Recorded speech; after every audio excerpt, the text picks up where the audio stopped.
In 2017, I was facing 15 years in prison. At first, it was 25 years, and then it was dropped to an unarmed robbery. It was an armed robbery, and then it got dropped to an unarmed robbery. Before I got locked up in 2017, I was in a mental health facility. But let me tell y'all this testimony, man. I was in jail for 103 days. And in the midst of that 103 days, God revealed so much things in the spirit. I met other men who was going through things and who went through life battles and who was about to go do life in prison and who was about to go do years in prison away from their daughter, years in prison. And so many things have happened. God allowed that for a reason. He allowed it to grow me as a man, to make me better as a man, to strengthen my relationship with him, to strengthen my relationship with him through his holy son, Jesus Christ. And let me tell you all some of this testimony, right? In the midst of the 103 days I was locked up, so many different things happened. But I'm gonna make it brief. Long story short, I'm gonna make it like this, right?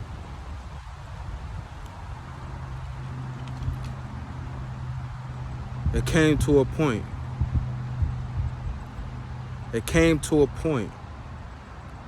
To where I remember. So I was in different 10-man cells where you had to be housed with 9 other men in the cell. And so every 10-man cell I went on, for some reason I could not get along with anybody. I ain't gonna say with anybody. I got along with many people, but it was always something happening. Something always happened to where I had to go and get classified onto another 10-man cell. So a situation happened to where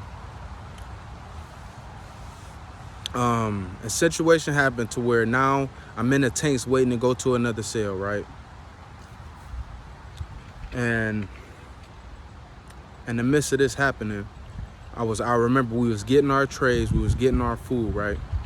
And as I'm getting my food and about to walk back into the tank I was in, one of the police officers told me, he said, "Nelson, you're a P word.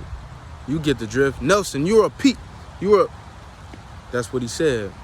And I didn't know I was gonna respond like this, but this is how I responded. I said, "You just mad because I am mentally stronger than you." That's exactly how I responded, right? Right? And then next thing you know, not even 5 minutes went past. I sit down, I'm about to eat my food. Like 5 or 6 of these police officers came in, all black gloves. They said, "Come on, Nelson, it's time to go." So they bent me up. One had me bent up. They had my arms behind my back. And they took me into a different room. They took off my flip-flops that I had on. They set me on my knees and they said, "This is our house," right? So after that, that's when I started to really I took things to another level. I started yelling. I started, and around this time, I'm going to tell y'all too, around the time I was incarcerated, my mother was incarcerated as well. She had got incarcerated in September and I got incarcerated in October. She got out in December, I got out in January. So that's when I got to really turning up, right? I'm turning up, I'm mad, whatever. Next thing you know, they bringing around the stripes. Now I'm about to go into maximum security. Now they are taking me to a psychotic block.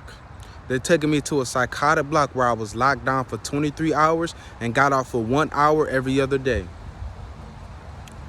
And that was one of the most spiritual blocks I've been on. I remember on that block, I almost passed away.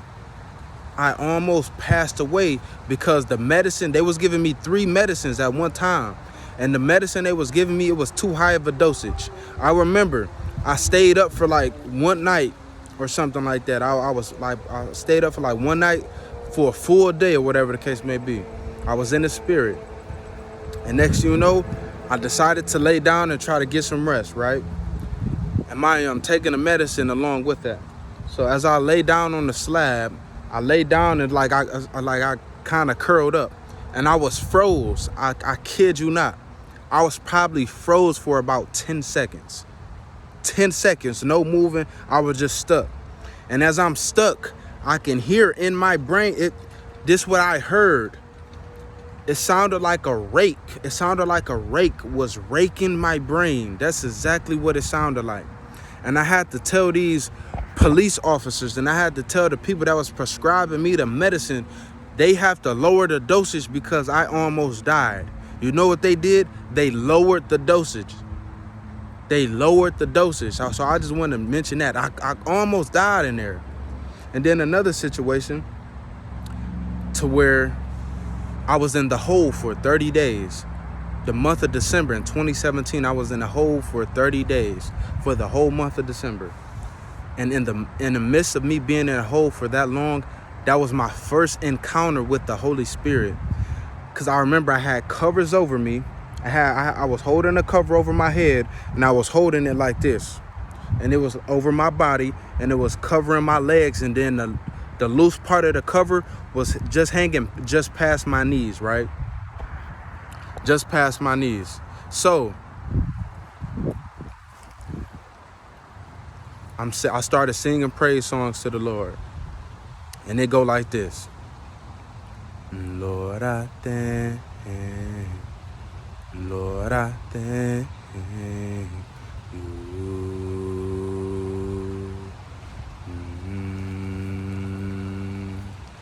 Lord, I thank you. Lord, I thank you.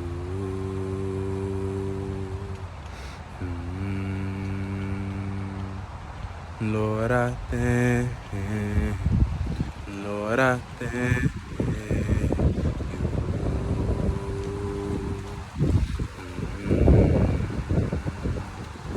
Yes, I do. Yes, I do.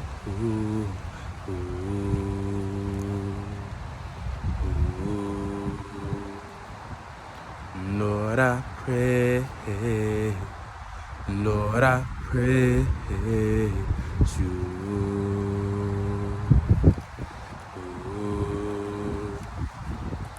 Lord, I pray.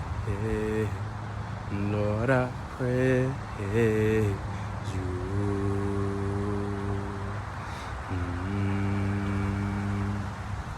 Lord, I pray. Lord, I praise you.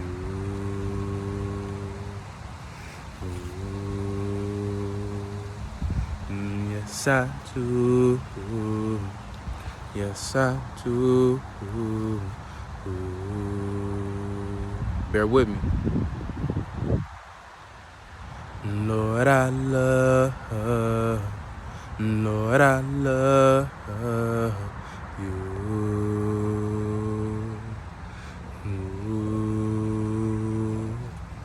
Lord, I love. Lord, I love you.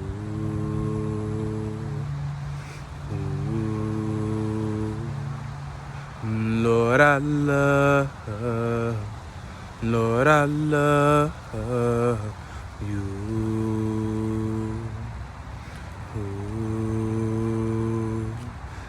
Yes, I do. Yes, I do.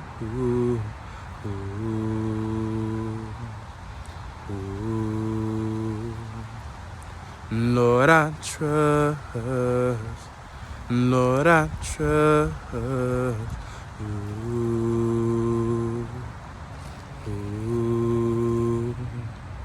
Lord, I trust. Lord, I trust you. Lord, I trust. Lord, I trust you. Yes, I do. Yes, I do.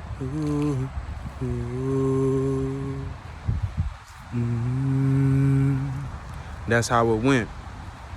But in the midst of me starting the praise song, the cover that was hanging loosely past my knees, it started rocking back and forth on its own. On its own. I got startled for a minute because I wasn't making the cover move. So I stopped. I got startled. And if you know, in the Bible, when people encountered the Spirit of the Lord, right, or they encountered an angel of the Lord, they was afraid. But the angel said, be not afraid, fear not. So I was startled because I didn't make this cover move by myself. Mind you, I'm singing praise songs. So as I stopped, I said, okay, the cover's not moving anymore. I'm not singing. Let me try this again. Let me try this again to see that if this is real or not. And I kid you not. All glory be to God. All glory be to God, because I am not lying. Look, the geese flying right now. I am not lying. Right hand to God, I am not lying. I started singing the praise songs again. And as I started singing the praise songs again, the cover started rocking back and forth on its own. And that was my first encounter with the Holy Spirit. So I did 103 days in jail. I made it out, thank God. And I remember, before I signed the plea deal, I remember the court-appointed lawyer, she came up to me. She just told me to sign the papers. I didn't read it at all. So as I'm looking, I'm about to sign it. I don't even know what I'm about to sign. But for some reason, the Spirit of the Lord convicted me, read the paper. Don't sign that paper. So, you know, I was about to sign it, and I said, I pulled away the pen. I said, I don't know what this is. The court-appointed lawyer, she snatched the paper from me. And then that's when the judge ordered them to come up. And then she came back, and then she read me the paper, and then I was able to read. She said, I can read it. And then that's where I signed the paper. And it was a plea deal for 2 years, 2 years on probation, 87 years of community service. I mean, not 87 years, 87 hours of community service, 22 weeks of young males group, and an 8-week career class. And when I had got out, I had to constantly see the judge at first. I had to pay money at first. And, and then, you know, I had to attend those things, and I had to put in the work and do the community service. And the guy I did the community service his name was Mr. Coleman, and he'd been serving the community and the needy for years. And one thing he always brought to my attention that I didn't know, he said, tell me some things about faith, Nelson. And I said, okay. Faith is the substance of things hoped for, the evidence of things not seen. He said, tell me some other things. I said, okay, I really didn't know much about faith, about the Bible, about faith, right? And one thing he told me, he said, without faith, it's impossible to please God. So it was a blessing that I was able to do community service with an elderly servant of God, man, who was been serving the community, right? It was a blessing that I did that with him, and I learned a lot of lessons from him. That was a blessing in itself. So I made it out. It was my first offense. So if I completed everything that I did on there, they will wipe it off my record. So to this day, family, all glory be to God. To this day, I'm not a felon. I am not a felon.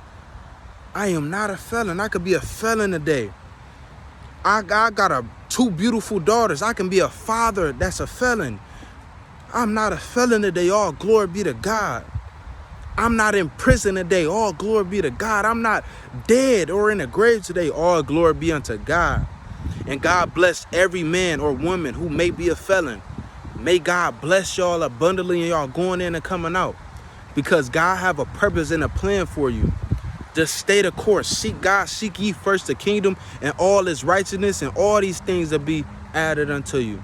So this is my brief testimony about how I was facing 15 years in prison. And I just wanted to bring that to y'all attention. God bless you all.